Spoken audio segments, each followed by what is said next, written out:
Good evening, everybody. I'm Nate Eaton. Welcome to Courtroom Insider. Today is Tuesday, August 19th, 2025. Have your kids started school yet? It's that time. My daughter starts tomorrow. My boys have a few more days off, but I can't believe the summer's gone. Anyway, so glad you're here with me. Welcome to fall here, at least the next few weeks. We have a big episode tonight. A lot to talk about. We have news on Vallow Daybell. We have news on Bryan Kohberger.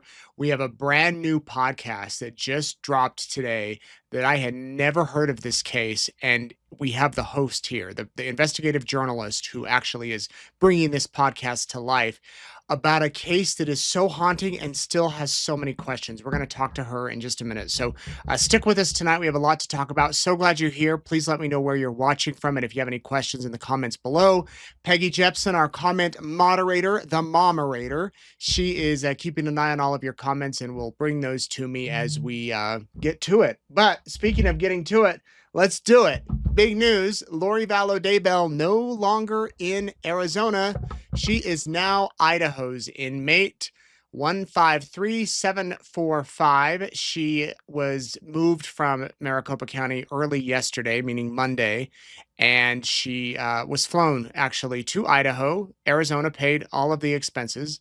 Flown to Idaho, flown to Pocatello, booked into the prison where she was before, and Maricopa County, they decided to give us some video of it. I don't know if you've seen it. I'm going to play a little bit of it. We posted this on our YouTube channel.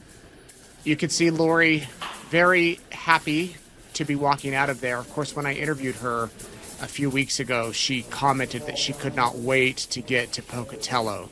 And here is, I believe, the maximum security line of inmates in this part of the jail. I believe. I can't confirm that 100%. It's possible. Actually, I do know they moved her from one part of the jail to another within the past week or so.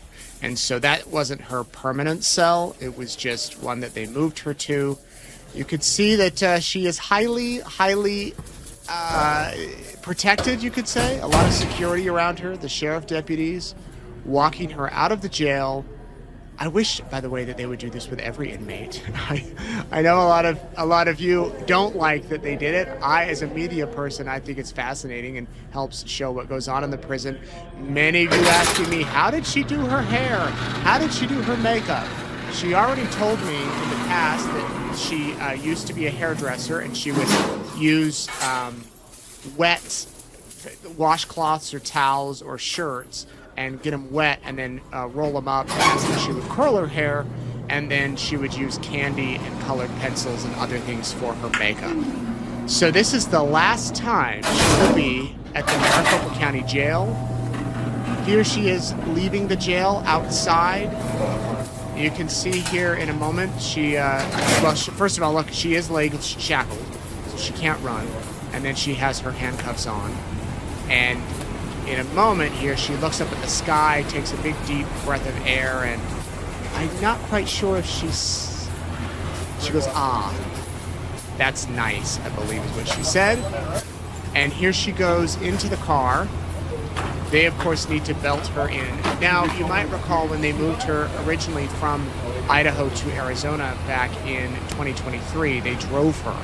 They picked her up, and it took 18 hours to drive her. That obviously took some, I don't know which route they took, and I don't know where they stopped or how long they stopped or if they spent the night somewhere. I don't know all of those details. I know I was able to make it in Arizona in about, well, I did it over 2 days, probably 14 hours maybe. There she is in the jail. This might be, well, this will be the last time she's in Arizona. I was going to say this might be the last time she's in a police car, but when she landed in Idaho, they were there to pick her up. And you can see here in a minute, they had quite the police line of vehicles to make sure that she got to the airport without any incident. I'm told that it was even unclear when this was going to happen. Like even her own legal team, Lori herself, weren't 100% sure when they were going to move her. Obviously, she had somewhat of a heads up because she had her items prepared to go, and I don't know what they let her bring with her in the belongings. When she came to Arizona, she brought some evidence from Idaho for her case. But look, there's several SUVs in a line. 1, 2, 3, 4, 5, 6. Someone said, is it a presidential motorcade? Not quite. Not quite. I was once in D.C. when the presidential motorcade came by, and it was quite a sight. And then here they have a drone video of the procession leaving the jail there, Australia jail, and off they go to the airport. The jail is, I believe, only about 10 minutes from the airport, around 10 minutes. It's fairly close. So didn't take long. They dropped her off. I don't know the details of the flight. When they flew her from Hawaii, she was on the very back row of the plane, surrounded by officers, deputies.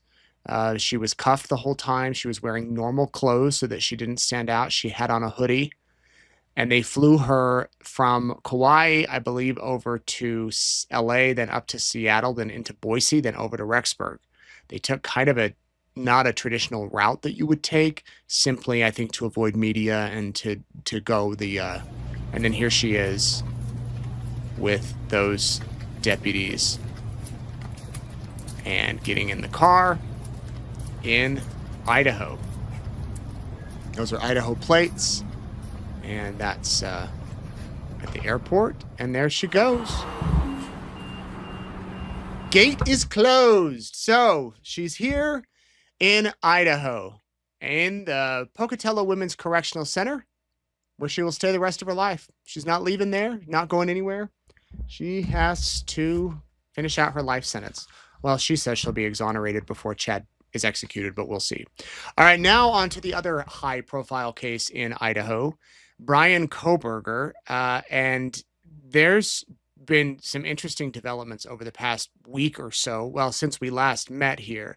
First of all, this video was leaked or appeared online. It's part of a longer video. I'm not going to show the whole thing. Bryan Kohberger in his cell at the Idaho State Prison. Where did the video come from is the big question. Who shot it? I'll play it one more time. Whoops, not that. This. You can see he's got a tissue or a paper towel in his hand. He's wearing Nikes, it appears. And earlier on in this video, in the extended version, he was using that towel to wipe his shoes. Well, this was floating around TikTok and X late last week. And so I reached out to the prison and I said, is this authentic? And how did it get here? And who shot it and all that? And they wrote back. They said they're investigating it. They're investigating it, and that it is against policy for an employee to record any sort of footage or dub any sort of footage or release any sort of footage from security cameras or anything inside the prison, and that they are investigating, and that whoever did it will likely be fired and charged criminally. There is some talk that maybe it's AI. I don't know. What do you think? This does not look like AI to me. It's possible it could be, but this looks very authentic to me. And the longer version shows other thing. I mean, that is a close-up of him. And, it's crazy that got out there. But in addition to the video, so that's under investigation, there's been some other developments. The Idaho State Police released all of their investigative documents. And I want to just kind of give you a summary. I posted on my Facebook page, I won't read through it tonight, but you can go check it out, about inmates that were housed with Kohberger in Latah County right after he was arrested. And they talked about how Bryan Kohberger would watch himself on the news and be like, man, I'm on every channel. That's all they're talking about. He loved to watch himself. He loved court TV. But he'd shut off the television once they started to talk about his family. It seemed to bother him. He was meticulous in keeping himself clean. He'd shower for 1 hour every day. They'd get 3 bars of soap, and he'd scrub his hands till they were red. We've heard about these characteristics of him in the past. Well, he also had a reputation for being sexist and creepy while attending a criminal justice program in Idaho, at the University of Idaho, or before he killed the University of Idaho students. He was a student at Washington State University. We've heard that. And a faculty member, quoting from the AP, told coworkers that if he ever became a professor, Kohberger, he would likely stalk or sexually abuse his future students, according to the documents released from Idaho State Police. The professor urged her coworkers to cut Kohberger's funding to remove him from the program. Quote, he is smart enough that in 4 years we will have to give him a PhD, the woman told her colleagues, according to the report from Idaho State Police. She continued, mark my word, I work with predators. If we give him a PhD, that's the guy that in that many years, when he is a professor, we will hear is harassing, stalking, and sexually abusing his students at wherever university. That's crazy. Summaries of the interviews with students and instructors at Washington State were included among the 550 pages released by ISP. This comes in response to public records requests. Kohberger, of course, is serving life in prison for killing Kaylee Gonzalez, Madison Mogen, Xana Kernodle, and Ethan Chapin back on November 13th of 2022. The faculty member told investigators that Kohbergers would sometime go into an office where several female grad students worked, physically blocking the door. Sometimes she would hear one of the women say, I really need to get out of here. So she would intercede by going into the office to allow the student to leave. Just one of those creepy guys that you just don't want to be around. It's what it sounds like. The faculty member believed Kohberger was stalking people. She told police that someone had reportedly broken into a female graduate student's apartment in September or October and stole perfume and underwear.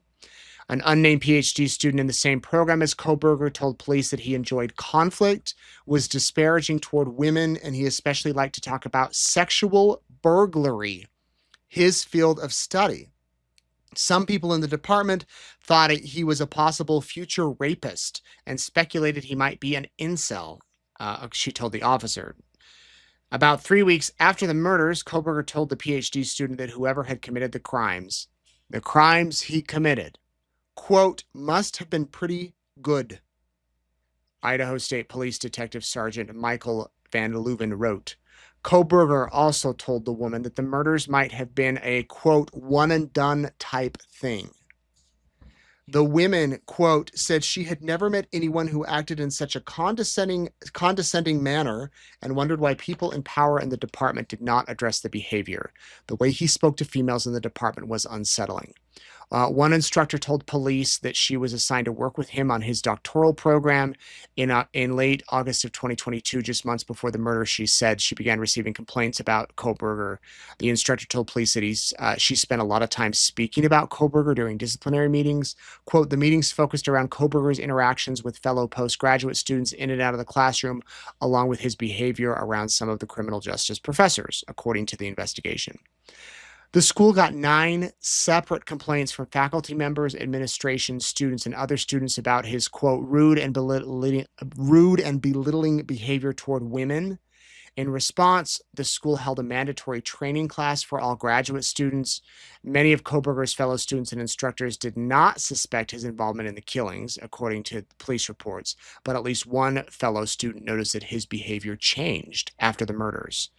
The student said Kohberger frequently used his phone before the killings, but afterward, he didn't bring it to class.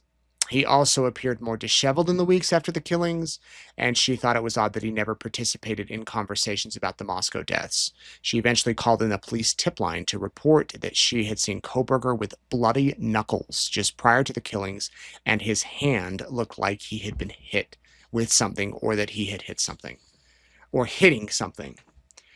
Wild. And so why are these coming out all now? Well, this was going to be stuff that was going to be in the trial, which, had this gone to trial, opening statements would have been yesterday. We'd be right on day 2 of testimony of 3 months. And so this would all come out. They likely would call those people, those professors, those other students that expressed concerns, call them to be witnesses and let them talk about their experiences. Because there's no trial, now the records become open to the public, at least some of them. And this is where we pivot into the next part of our discussion tonight regarding some crime scene photos. Now, Moscow, the city, so there's all these agencies, and they all have their own records. Moscow Police, Idaho State Police. I don't think Attorney General has any records. Pullman Police in Washington. All of these agencies have these records, and when they're requested by media or the public, you have a right to public records. You watching, you might have to pay, depending on the state and the rules, but you have a right to get these records. Well, the city of Moscow was apparently got a public records request for the crime scene photos. And they released them. And KTVB in Boise aired them, some of them blurred. And there was some outcry. And now the city of Moscow is temporarily restricting the release. By the way, I say KTVB. They were the first to air them. And then many other media outlets posted them too. I did not find any others in Idaho that did. But I know like national media did. The international media did. There could have been some in Idaho, but I was not aware of any. We did not publish them at East Idaho News. The city of Moscow is temporarily restricting the release. So after this happened about a week ago. Now the city of Moscow is temporarily releasing images and videos from the house where the students were killed because of a judge's order. Because Madison Mogen's mother filed a petition for a temporary restraining order after hundreds of crime scene photos were released by the city in response to a public records request. KTVB was the first news outlet to publicize a handful of the redacted photos, and since then, dozens of other outlets have published some of the released images. In the week since Bryan Kohberger was sentenced, law enforcement agencies have been releasing these information. This is, by the way, the Idaho Statesman that I'm quoting from.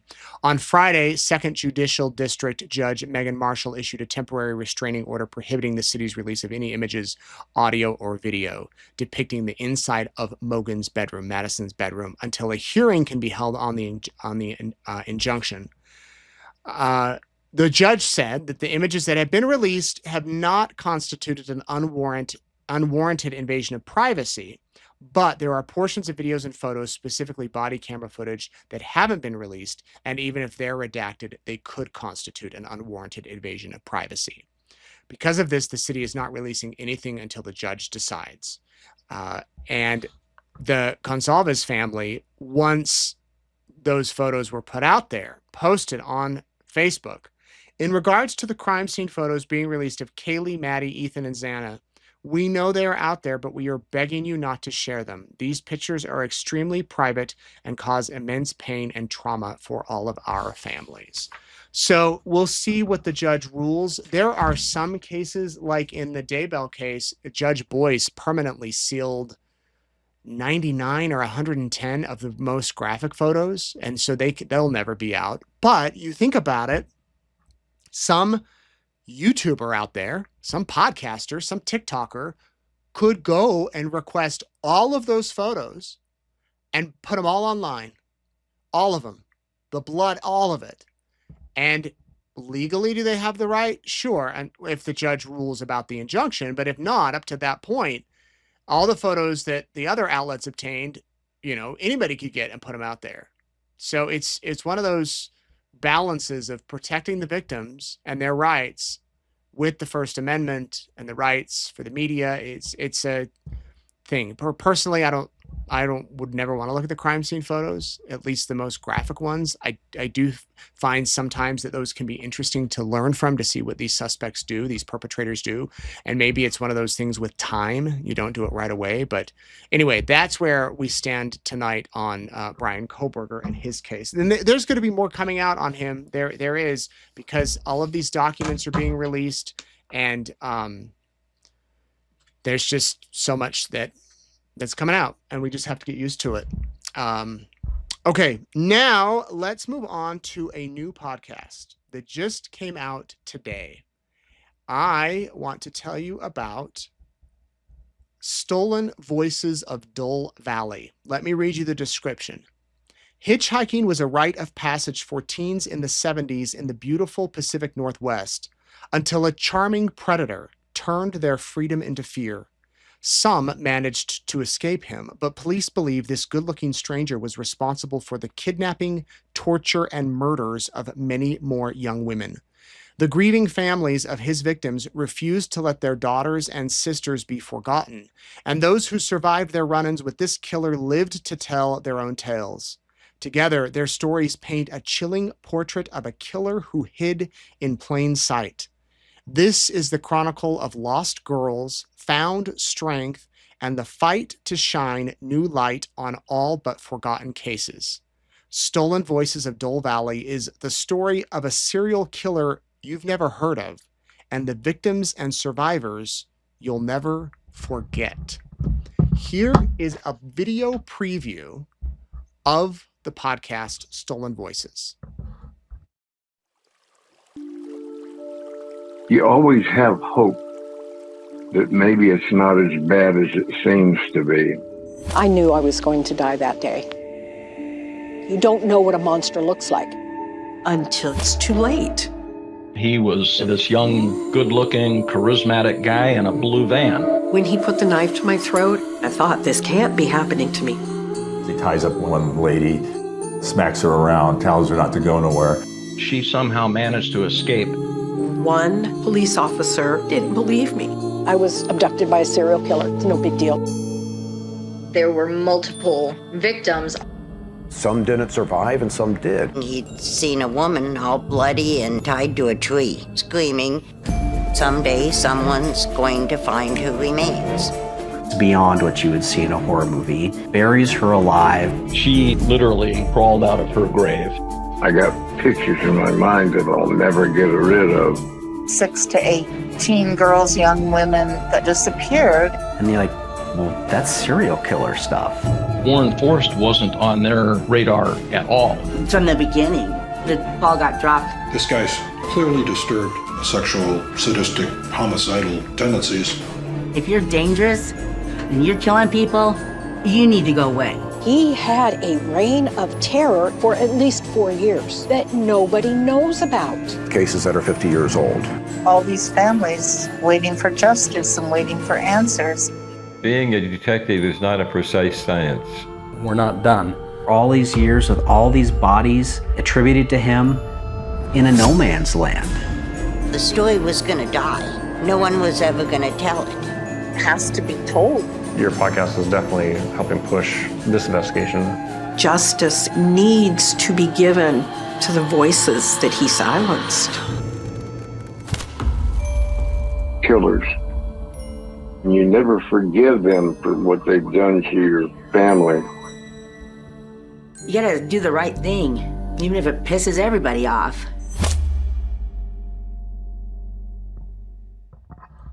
It's available now. Carolyn Ossario is the host, the journalist, and she's here to talk with me tonight about this new podcast. So, Carolyn, why don't we start off by telling me how you found out about this case, this particular story? Well, I've lived in the Pacific Northwest pretty much all my entire life, and I'd never heard of Warren Forrest.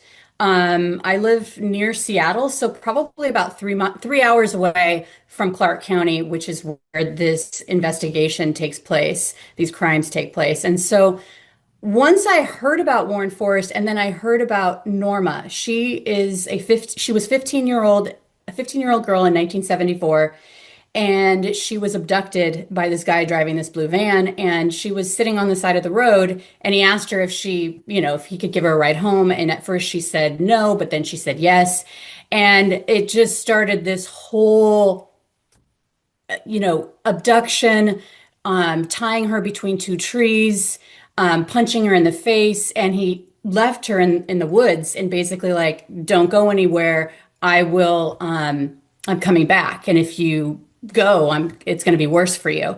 And so she literally chewed through her bindings to escape. She hopped through the woods, bunny hopped to this field, was there overnight, heard him come back. He didn't find her, thankfully. And the next morning, she hops to what it was as a maintenance building. And, a worker there saw her 5 a.m., this little girl, 15 years old, but very, very tiny, sitting on the stoop.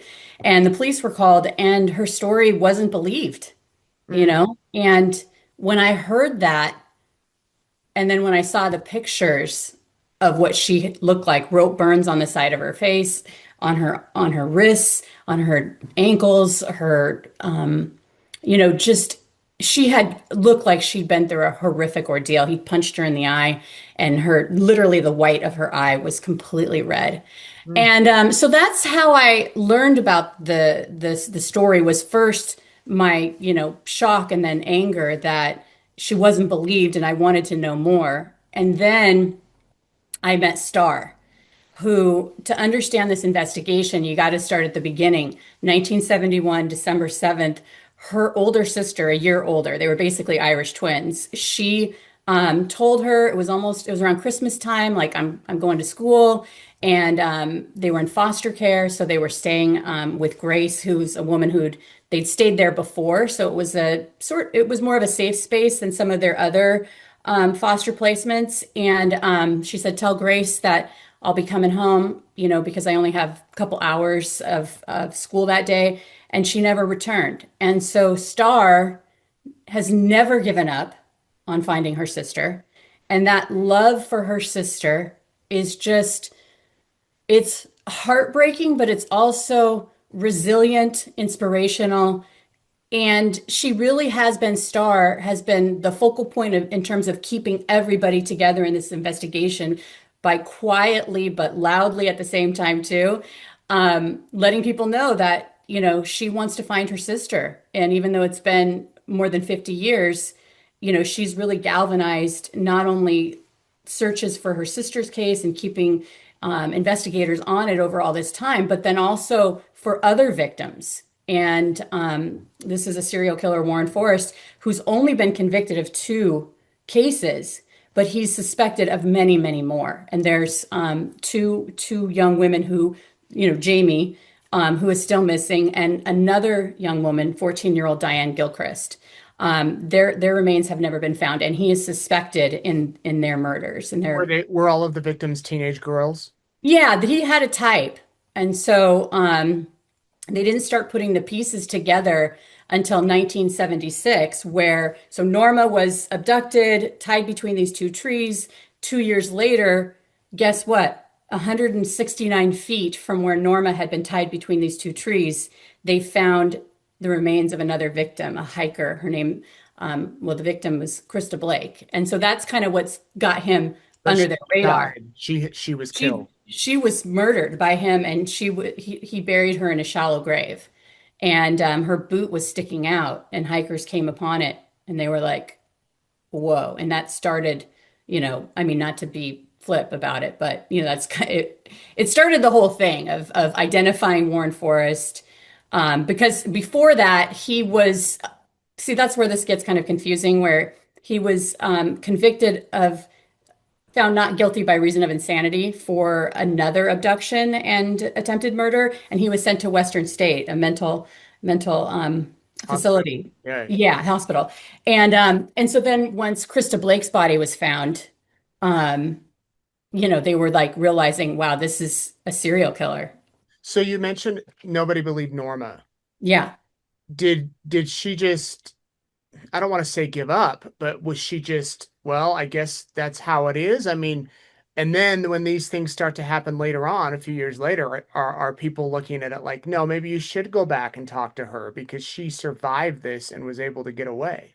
Absolutely. So this is where it gets a little bit confusing, but Norma, after she was not believed, dismissed, she went out and she gave this amazing, incredible description. Drives a blue van, good looking guy, has a mustache, longish, brownish blonde hair. And they never asked, the people at the Parks Department, does this sound like someone because, I mentioned she was found at the maintenance facility at this Clark County Parks Department. And the deputy never went back and talked to them, but Warren Forrest worked there. So she was still trying to get them, her and her mother, in the days following, this, horrific assault and kidnapping. She went to dealerships to try to narrow down, this is what the description of the van is, a light blue. But then after that, she just basically she didn't accept that she wasn't believed, but she was going through her own, struggles.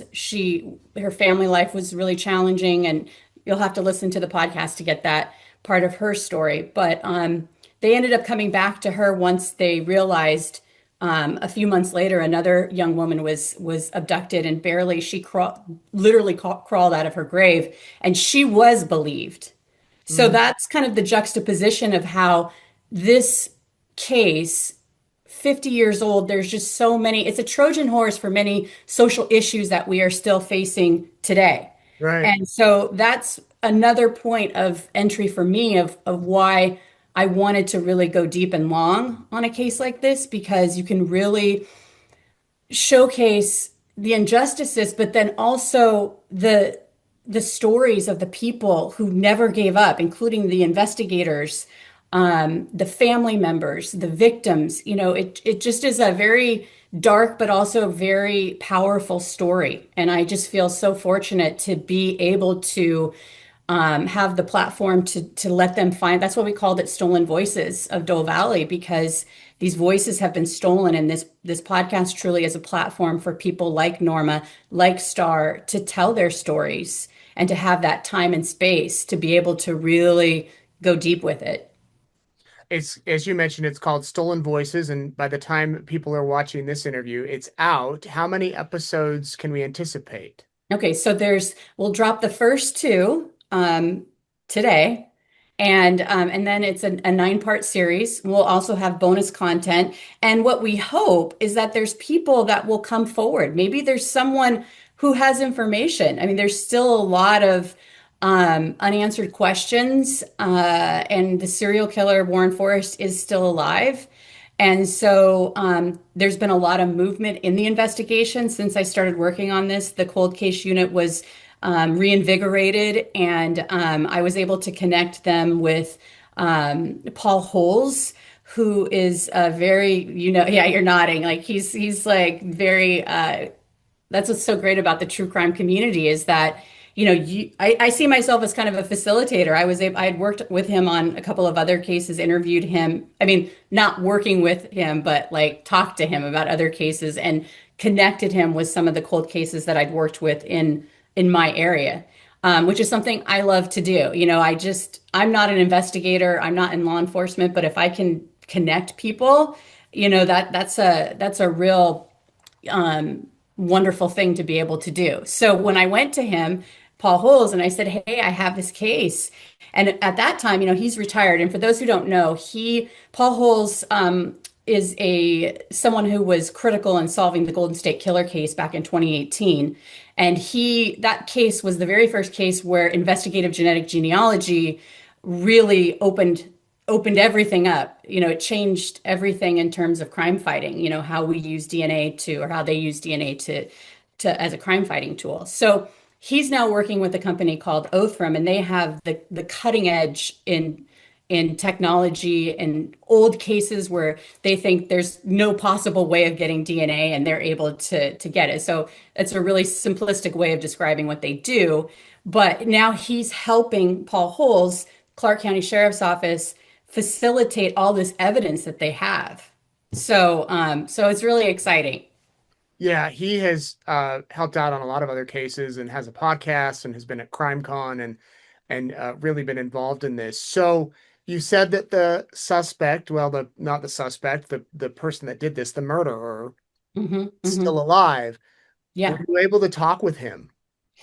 I reached out to him a couple of times. He got back to me and very much was no. But what's cool is that he, working with law enforcement in the sense of Clark County Sheriff's Office has been very open to, they're like, hey, we need help. And they were very open to working with Paul Holes. They've been very open with discussing the things they can with me about the case, because they can see that I've put the time and the energy into it. And, the goal is that there's still 5 cases that are they absolutely feel like he is a suspect in these cases, that he may have knowledge. So it's kind of a dance of using this media to pressure Warren Forrest into coming clean, because, he can provide a lot of answers to family members and who want to know where their loved ones are, like Star.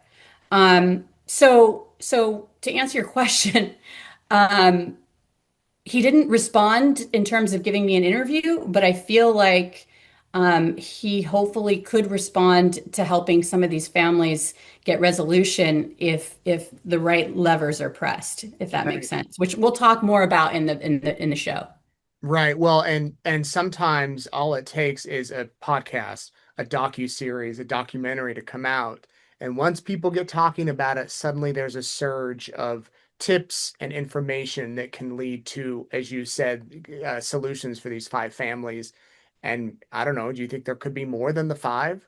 Oh, absolutely. I mean, there's document, even though he hasn't talked to law enforcement, he's not one of these kinds of serial killers who likes to, talk and talk and talk and give me a cheeseburger and investigators can go back and they'll start talking. He is not the type to do that. He wants to be left alone. So that's why it's been really interesting seeing how law enforcement kind of strategizes, and they're not telling me, really anything more than what the average person is knowing, but just through watching kind of how they work and operate and they've actually tried to kind of work with me to be like, when's your podcast coming out? Because we want to use this to pressure him into like there's going to be a lot of media attention on this, we can make your life more difficult, or we can help, just to get some resolution for the families. Now, whether or not he actually wants to play ball is still remains to be seen. But I do hope that a lot of people will come out with information that we don't, that because we only have little pieces. And since he hasn't talked, it's hard to put them all together. And because the investigation is, 50 years on, there's a case at that Western State Hospital that I mentioned earlier, where he was instead of being, he was found not guilty by reason of insanity for one of these abductions after Norma. And he was sent there, he was committed there. And then like 3 weeks after he was sent there, a patient, young woman, Karen Wiles, who she basically was found murdered 10 miles away on the tide flats. And that case has never been solved. And many of the details of that murder scene fit his MO. So that's another case that we go into, and that's outside of Clark County, because Western is a couple hours away from Clark County, where most of these cases took place. So there's just a lot of moving parts, and I think that people, like I said, are going to be really inspired by all the folks that what they've done over all these years is so incredible. Yeah, man, even from the fact that it starts with, I don't want to say the typical kidnap scenario, but in a way, it's a stranger approaching someone in a car offering them a ride. I mean, you hear those type of things. We've seen them in movies, but it's so much deeper than that, as you said, as you've uncovered with all of these victims out there. As you've been doing all this research and putting this together, what surprised you the most? Just the it has everything that I love about telling stories. People who just refuse to give up, the grit, the sense of community that has, you take this really horrific serial killer and what he did and how these victims were dismissed and how it was so confusing, and he portrayed himself, as this great guy and family man. And it's like how they've all these pieces, and then the serendipity of things coming together of like, oh my gosh, I'm kind of trying to not give away too much, but it's just, I think people are going to be blown away by the stories, and that's what I love about podcasting, because it is, it's been 50 years, and in this case, nobody really knows that much about it. And there's just so many twists and turns. And it's just a real honor to be able to bring it to light. And I absolutely hope that from this, people will come forward, more people will see the importance of believing survivors and victims. Norma's story is one that once you hear it, it's just, you just can't get it out of your head. And I think at this point, it's just important for people to know that this happened, and that's what I'm excited about is really showcasing, and then Star, what she's done in this investigation to help not only find her sister, but help other families. Even if she's not finding her sister, it's like, the wind goes out of her sails a little bit, but she was critical in episode 7 in helping to identify the remains of another victim who had gone without her name, whose voice was stolen 50 years ago, and she finally got her name. And that was the case that he was recently adjudicated for in 2023. Wow. So I believe that there was another victim who was found right by Martha Morrison, Carol Valenzuela. And so there's some van hairs that hadn't been fully tested with today's technology. And so if they can connect him to that case, either he's going to start talking or he's going to go back to Clark County and get away from prison and go to the jail. He's like 75 years old. He does not want to do that. Right. So when I talked about that pressure earlier, there are some pressure points that might do the trick, but who knows? Man, it sounds so fascinating. How long have you been working on this? I've been working on this for like 2 years. Wow. Yeah. Yeah. Yeah. Okay. So, The name of the podcast, Stolen Voices. Where can people find it? Stolen Voices of Dole Valley. It's available wherever you get your podcasts, Apple, Amazon, Spotify. The first 2 episodes are out now, so make sure you subscribe so you don't miss an episode when it comes out, which will be once a week. And then this is very much a live and still active show where if people come and talk to us and like, hey, I worked at that Western State Mental Hospital back in 1976, and I have information because it was a hospital and there's the privacy and for these records. A lot of people weren't interviewed back in the day on Karen Wile's murder because it was like that investigation was stymied based on not having access to the patients to talk to get more information. So, stay tuned. This could be a ride. Okay, I know I have to listen, but I have to ask you one question. He Yeah. must have gotten out of that mental hospital. What? He must have been released from that mental hospital. They were going to release him, and then they found Krista Blake's body in 1976. The hospital had already signed off on he'd been able, he doesn't present. Well, no, after like just a couple years. Oh, okay. So yeah, so after a couple years, they were like, yeah, he's good to go. Let's get this ball rolling because he had this ability to charm people. And then all of a sudden they found Krista Blake right next to Norma, and they're like, wait a second. So then that's when he was arrested for Krista Blake's murder. But then he's been in prison for like 30 years, but he hasn't talked. And he was about ready to get out again. And then he was recently, there's all these twists and turns to get him to get this case adjudicated in 2023. So he's not going to get out, right? What we're looking to do now is for these at least 5 families and for these, to find out, was he the one that did it? And if he wasn't, then we still need to solve these cases, so lots of twists and turns. All right, it's going to be a good one. I know it is, and you can listen to it now. Carolyn, thank you so much for all your work, and maybe we'll have to have you back here in a few weeks. I know we will because I'm going to have so many questions after I listen to the whole thing. Like, what about this? Perfect. Yeah. And maybe this podcast can help get those answers that everybody wants. Yeah, I hope so. I hope it's the beginning of something really special. And I just have to thank all the people. Like this is me, talking to you right now, but there are so many people, Norma, Star, the cold case unit, all the detectives, the current detectives that have, welcomed me. At first it wasn't a welcoming, but we've gotten to know each other. And like, there's just so many people. It's not even anywhere near about me, although I'm the host, obviously. There's just so many people who have played a hand in this. And then of course, the producing partners that we have, KSL and Lemonada Media, who are just amazing partners. So it's been an absolute team sport. So That's a Thank you winning for having team. me on. You get KSL and Lemonada on there. That's a winning team. That's a winning combination. Absolutely. And you. Forget No, that. no, Sorry. no. Great. No, hey, this has been a real treat because I can still hear you saying, where are your children?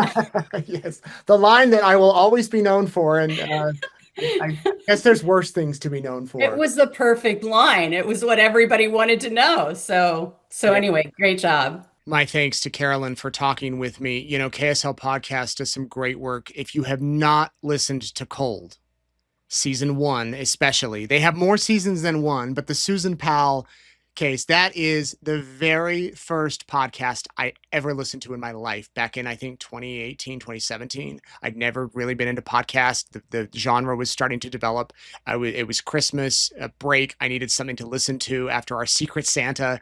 Turned it on and I was sucked in. Dave Cawley does an incredible job. And if you haven't listened to Cold, go listen to Cold, but also go listen to this new podcast. Again, you can get it wherever you get your podcasts, from KSL Podcast, Lemonada Media, Pie in the Sky. And maybe we'll have Carolyn back here in a few weeks after you've had a chance to listen to the whole series, and we can talk about it here on Courtroom Insider and present your questions to her.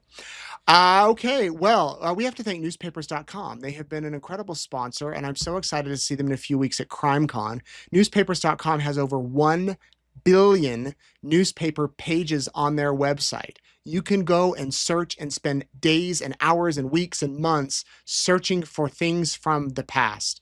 And one of the cool things is every Tuesday today on East Idaho News, we do a segment called Looking Back. And we're starting to incorporate video into that, where we look back at this week in history in Idaho. And the stuff that's in the newspapers from back then is just so fascinating. You can go look at that, and you can check out newspapers.com. You get a 7-day free trial if you want to go look, and we'd love to hear your thoughts about it. And keep sending me your stories. For those of you that have been on newspapers.com, you've been sending me stories about what you found about your family or your relatives or some crime from the past. Send them to me. I love to see those things. I love to read about those things. Coming up this week on Thursday, meet a woman who lost over $1 million on a dating app, an LDS dating app. She's coming here. She got swindled out of $1 million, and she's going to tell her story. If you're not on dating apps, if you are on dating apps, if you're on them every day or you've never touched them, you still got to watch this, because her story, you're going to be watching thinking, wait, what? What? What? And then I think you'll also feel some sympathy for her. But I'm so excited to have her here. That'll be Thursday night, Courtroom Insider, 7 o'clock here on the East Idaho News YouTube channel. That's Mountain Time, by the way. And we might have something tomorrow. I'm not sure. If something comes together, you'll have to tune in. If not, we'll definitely be back Thursday night for Courtroom Insider, and we'll get working on some other stuff for you next week. Many of you are asking about CrimeCon. You can still go. Use the promo code Eaton, EATON, and that'll get you 10% off a standard badge. I'm going to be there with Colby Ryan and Ray Hermosillo, Detective Hermosillo. We're going to be talking Daybell. We're going to be talking with Marcia Clark. I'm going to be on stage with Marcia Clark. I finally sent in my presentations to CrimeCon and said, here you go. And it's kind of a relief, like, oh, I got that done. But I'm so excited to now present it. Marcia, of course, was the OJ prosecutor who became world famous and just has written so many books and is just a very smart legal person. We will have her at CrimeCon. So you'll have to listen and watch if you're there. And we're also going to be doing some meet and greets at CrimeCon. I'm going to be doing interviews. If you can't make it, I'll bring some content back and we'll play it here on Courtroom Insider. Plus Eric is coming. So we're excited. It's in Denver, September 5th, I think. September 5th through the 7th. So hope to see you there. Here's where you can find me if you want to get caught up on everything between our meetings here, our Courtroom Insiders. I'm on Facebook, Nate Eaton Reporter. Go ahead and give me a follow. You can follow me on Instagram. That's more family type stuff. I'm on X, and I am also on YouTube, where you're probably watching me. Go ahead and subscribe if you haven't. And that way you will never miss a thing when it comes to breaking news, crime news. And there seems to be a lot of it lately, and I'll keep bringing it to you here. Really appreciate you watching. Thank you for being here on Courtroom Insider. We'll be back Thursday night for another episode. I'm Nate Eaton. Have a good evening.